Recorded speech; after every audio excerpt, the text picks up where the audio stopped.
Hey guys, Colton here. We'll get back to the podcast in just 1 minute. I just wanted to let you know that my new book, 24 Rules of Masculinity, is officially out.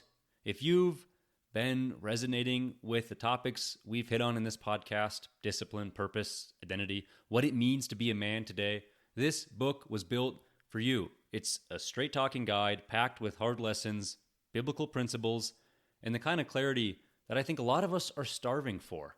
So whether you're just starting on your journey or looking to get back on track, I wrote this to be something that you can pick up, apply, and carry with you.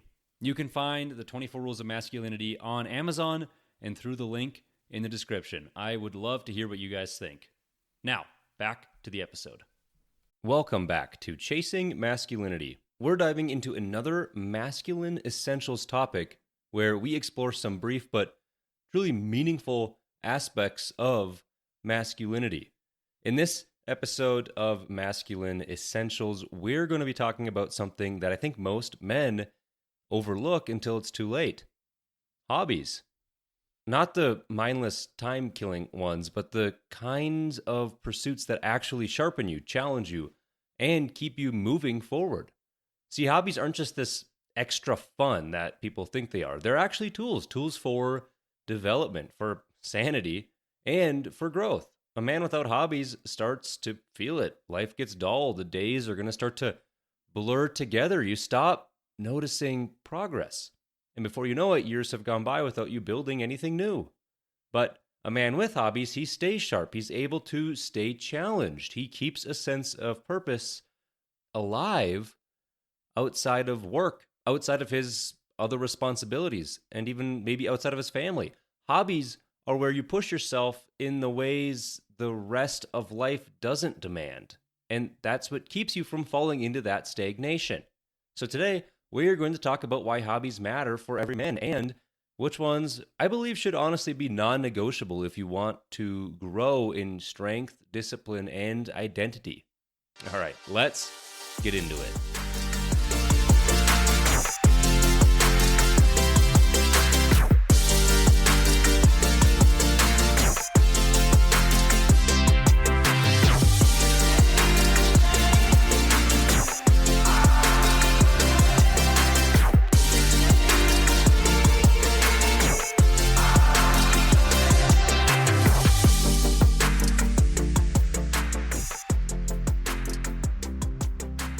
Okay, so I want to start by talking about my own personal experience, mainly the fever dream of stagnation.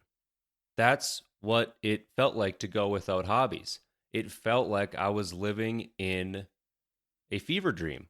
The days really did blur together, even if it's just several weeks stacked on top of each other, which I can understand is really just a season of life thing, and that's bound to happen. But man, those weeks blew by when something that I was passionate about or something that I loved, what have you, was sitting over in the corner collecting dust, essentially, when it was something that I knew I wanted to pursue, and that I knew it wasn't selfish to pursue those hobbies. Like I was going to get some level of growth, or there was going to be some level of results that benefited others beyond just myself from pursuing some of these hobbies. So being in the position where you are not able to, or you're just not actually pursuing those, it felt like life all of a sudden hit fast forward. There was no forward momentum, if you will. I would wake up, I'd work, I'd come home, eat, shower, go to bed, repeat. Maybe I'd hit the gym, but it certainly was not of a passion. That was my days without pursuing anything outside of just the mundane aspects of life, I guess. And in that time, I also wasn't pursuing my relationship with my wife. We were dating at the time, but I wasn't pursuing that either. It just felt like something that I already had. And whether or not relationships can be a hobby, I think they can. I think they can be pursued as a hobby, but that's a different topic. I don't know if I'm going to get into that today. But I think your hobbies could certainly be supplemented with your relationship, where you could pursue things in your relationship as if they were a hobby. But I wasn't doing that either. I was still just, I was letting that sit, and I was letting my hobbies sit, and life flew by. I went into a season of stagnation. And why I say that's a fever dream is because that is probably one of my biggest nightmares. There was nothing to measure, there was no progress, just the obligations I had to do daily. The absence of that intentional pursuit of things that make me feel alive, it made me feel flat and colorless and void of any challenge. So, this is going to ultimately take a psychological toll on people because without those hobbies, your identity is going to start to shrink to only what you're doing, your work, and your obligations. That could mean that loss of creativity or just lowering your natural problem solving ability. You're going to be more prone to burnout because there really isn't a healthy outlet for stress, or maybe you start to pursue some rather unhealthy outlets for stress. Those hobbies that you have can reshape your masculinity. They can create challenging pursuits. Like when I created the Chasing Masculinity podcast, it really forced me to develop my communication and consistency and confidence. There was months and months of work behind the scenes and just going back and forth and consulting with people that I looked up to and different mentors about what I should be doing here. Same with when I wrote the 24 Rules of Masculinity. I had been building that discipline through long-term effort and follow-through. That was years of work before anybody knew about it, even my family. It was something that was held very close to me because, one, I am not really following my own advice in that instance where I didn't bring in other people to help me or push me, but it was mostly out of fear of I don't know where this is going, so I'm not going to be telling everybody about it before anything actually happens. I waited until it was concrete, and I've grown a lot from that. I've learned that there was some good parts of that and some bad parts of that. And the bad parts are what I wrote about in the 24 Rules of Masculinity, about bringing in those mentors. And I've talked about it here, bringing in the different people to hold you accountable. And that is ultimately what got me to finally publish the book. Was I brought in more people once I felt confident. And once I got closer to that publication date, that really helped push me and solidify me over the edge to make sure that, yeah, this is right. This is the path I chose. This is what I want to do. Now I need to do it. And I brought in the people to help me. Even when I started that startup several years ago, man, that felt like a hobby at the beginning. But I was dedicating so much time. It demanded I develop my leadership skills, and I learned how to take risks and how to develop my problem-solving ability. Those, what started as hobbies, eventually grew into something more, but they really reshaped my identity and my masculinity. I also really enjoy my passion projects. So building things by hand, woodworking and home projects, I absolutely love and wish I had more time and money to just do things around the house. But also working on my car and my motorcycle. I love being in the garage and being able to tinker with things. These are my passion projects. They've taught me patience and precision and pride in my craftsmanship. And also that I do not know everything, and YouTube is very much my best friend. And I think that is the purpose of hobbies. There is a masculine purpose of hobbies. Hobbies, I think, are a form of sanity. They're going to provide mental rest from work and family pressures without completely disconnecting from them or without completely severing your need to still get up and perform. They can also prevent those unhealthy escapes like substance abuse and that endless screen time or just aimlessly scrolling on TikTok or what have you. This hobby pursuit can allow you to recharge as a man without necessarily neglecting your duties.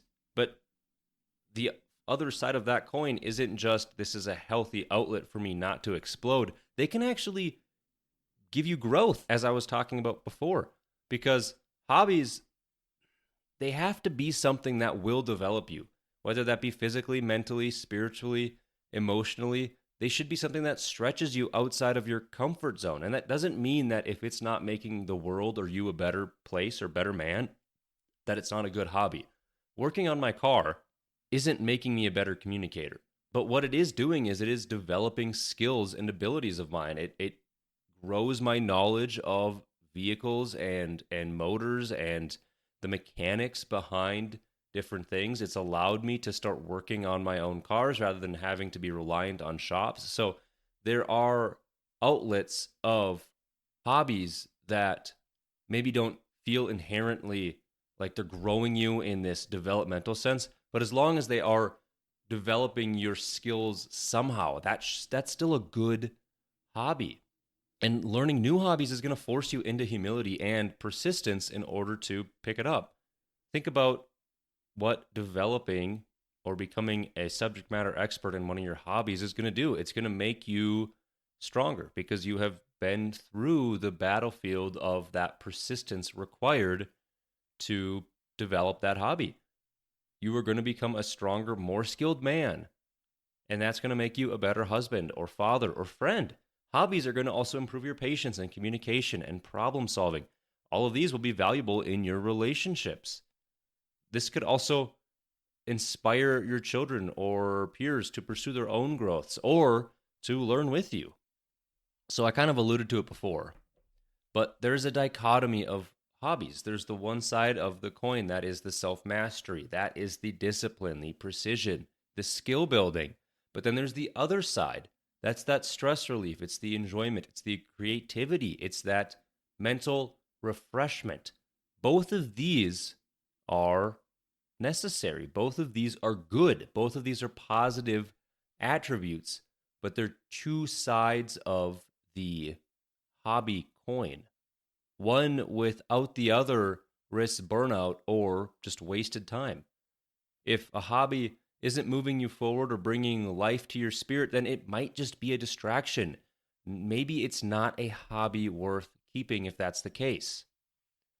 Now, I want to get into hobbies that I think every man should have in their life, or at least these should be heavily considered as hobbies. And most of these might already be a part of your life, and maybe it's to the point where they're no longer hobbies to you, and that's fine. But I think these need to be aspects or pillars of every man's life, and whether that be through whatever media it needs to be, including hobbies, that's where these lay. So first one, it's fitness. Obviously, I've talked about this before, but resistance training for strength and durability, or learning combat sports for resilience and discipline, or self-defense skills, or just doing endurance challenges for your mental toughness. Your physical fitness is going to build that confidence and capability, not just for the aesthetics, but also for masculinity to lead. And that's why a fitness hobby, beyond just the obvious health benefits, I think is a necessity for every man. The next is religious practices. So obviously, I think it's clear I'm a Christian, and I think that some level of Bible study is needed to deepen your wisdom or your moral clarity, or to be in daily prayer, or just have a relationship with God, and just have it be something that's on your monthly or weekly or daily to-do list to strengthen that relationship or to grow that. That could be devotionals, daily prayer, something to just maintain your spiritual grounding. It could be serving at church or in your community, something to develop humility and servant leadership. I think if you truly can say that you are a Christian or that you are a religious person, then it should be something that you're actively pursuing, not just this back of mind title that you've given yourself. It should be something that should be pursued. It should be actively worked on. And I might get some flack for calling this a hobby. And again, some people may have taken this beyond the step of hobby, or maybe there's a better way to define it, but at the very least, it needs to be involved in your life somehow. And if that outlet is a hobby, then so be it. I think it still needs to be there. The next one is reading. Now, this is another one that people might say, well, reading isn't a hobby. For people who are really into reading, they're not going to view it as a hobby. They do it a lot. This is a part of who they are. For people who don't like to read, reading is not a hobby. It is an obligation. I don't care. I am marking it as a hobby because I think, again, same as the other two, to whatever degree you have it in your life, it still needs to be there. reading is great, and I don't do it enough. It's going to broaden your perspective and sharpen your thinking. It builds your vocabulary and your comprehension and your reasoning skills. And reading across multiple genres like history, philosophy, biography, scripture, they're only just going to build this arsenal of knowledge and wisdom that you can draw from. All right, the next one is self-betterment. So that could be anything that's truly making you a better man, being able to provide more, whatever. That's that structured skill development. Could be language learning, certifications. It could just be working on your public speaking, courses or training programs that improve your career or personal life. These are those personal challenges, like learning an instrument or building a side business, something that is going to develop you, something that is going to inherently make you better. This is what I was saying isn't a necessity to be a hobby. A hobby doesn't need to be something that is going to make you a millionaire by 30. And if it's just for fun, it needs to be thrown away. That's not what I'm saying. But I think one of your hobbies probably should be something that develops you. And it could be something that is just as simple as I'm trying to expand my vocabulary, or I'm trying to learn this new language or instrument. It just needs to be developing you somehow. I think you need to have some aspect in your life, some pursuit beyond waking up, going to work, whatever your other obligations are, that's trying to make you better. And that's where this comes in.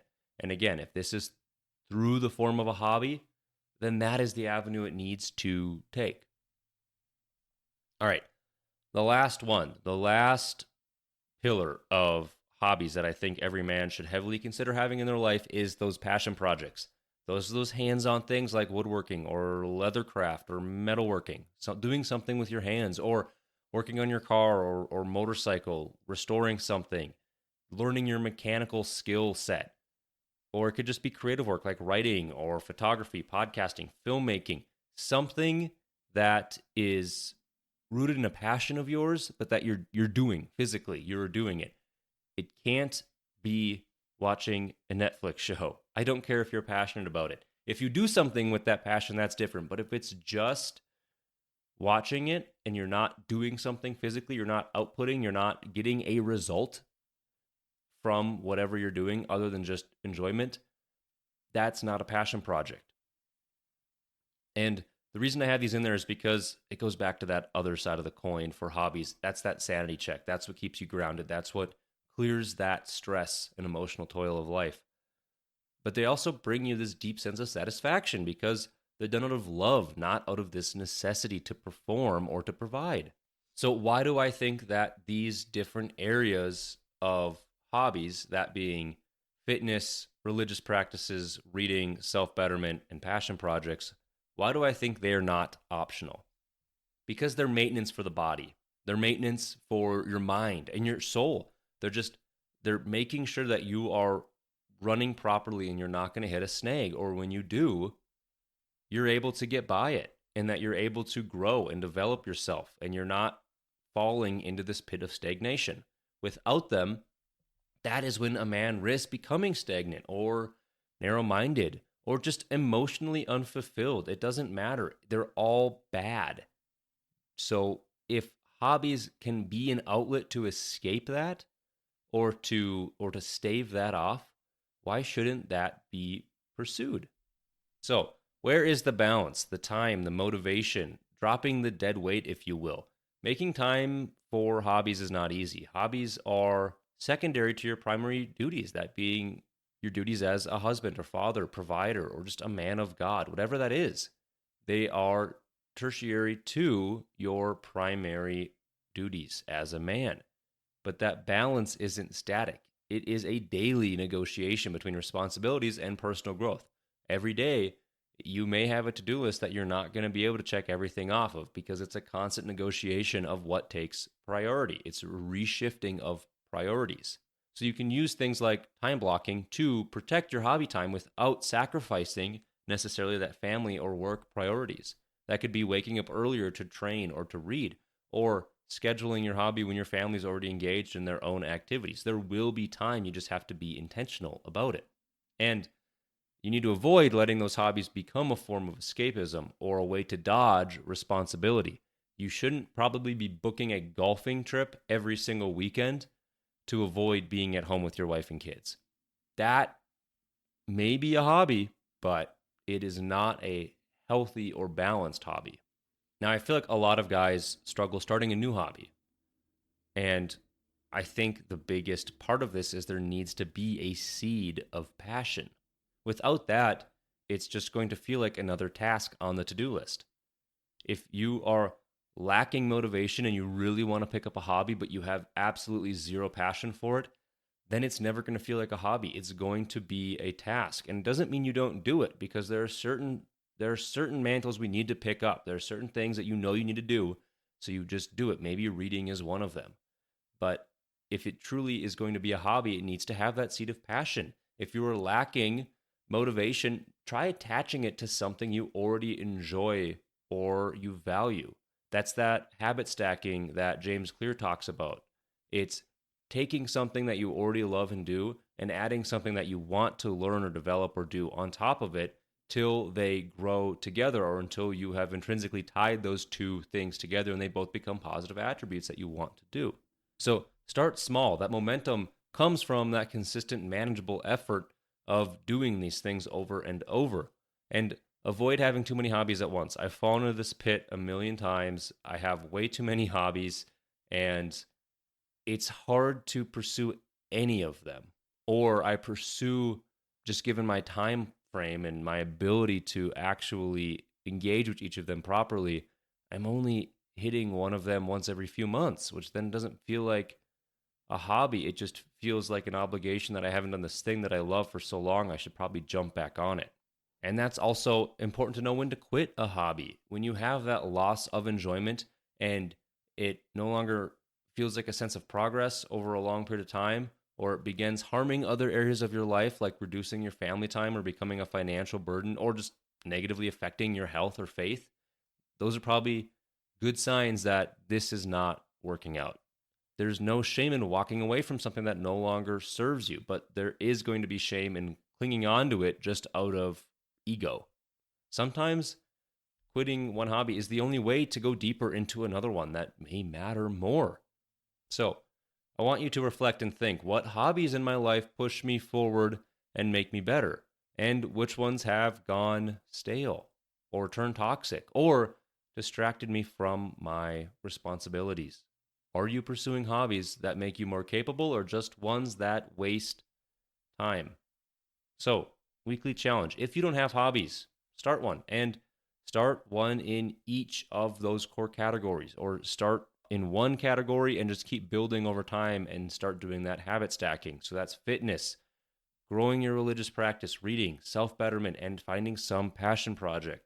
If you already have these hobbies, try to level one up or set some measurable goal to improve yourself, or just keep spending that time loving it, but making sure it's balanced properly with the rest of your life.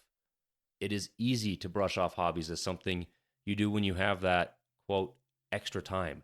But the truth is, you're never going to have that extra time. You make time for what matters. And if you're not carving out space to challenge yourself, to create, to learn, then you're just standing still. Or worse, you're falling behind.